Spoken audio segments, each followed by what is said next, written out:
आता कोणाच्याही शब्दाला काहीही किंमत राहिलेली नाहीये. आता किंमत आहे कागदाला. म्हणून रिडेव्हलपमेंट करताना बिल्डर जे आपल्याला कागद देतो ना, कुठले कागद देतो?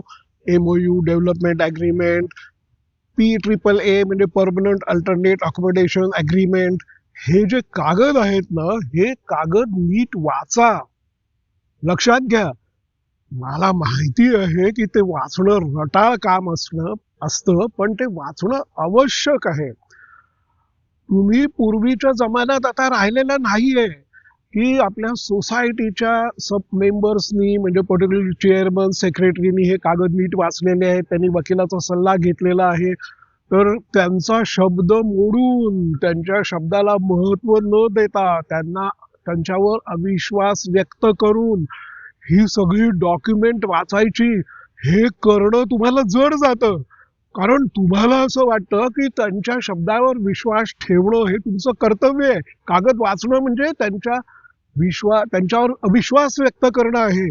पण तसं नाहीये, तसं नाही आहे. आता काळ बदललेला आहे. बिल्डरचा व्यवहार करण्याची पद्धत बदललेली आहे. व्यवसाय करण्याची पद्धत बदललेली आहे. नवीन कायदे आलेले आहेत.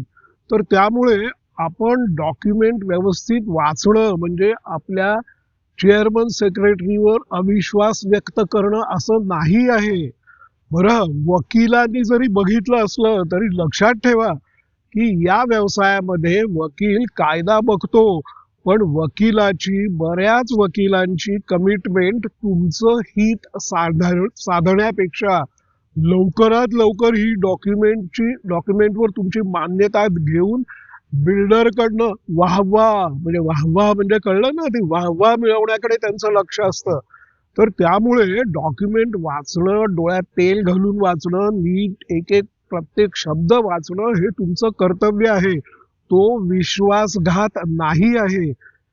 मला माहिती आहे की अरे कित्येक जण म्हणतात की आम्ही फ्लॅट घेतला 30-35 वर्षापूर्वी, तेव्हा विश्वास ठेवूनच घेतला ना, तेव्हा कुठे अग्रीमेंट वाचलेलं होतं, मग आता काय, आता कशाला वाचायचं?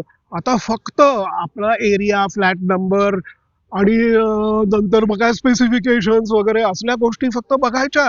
बाकी सगळं वाचत, टर्म्स कंडिशन्स वाचत बसणं म्हणजे अविश्वास व्यक्त करणं आहे.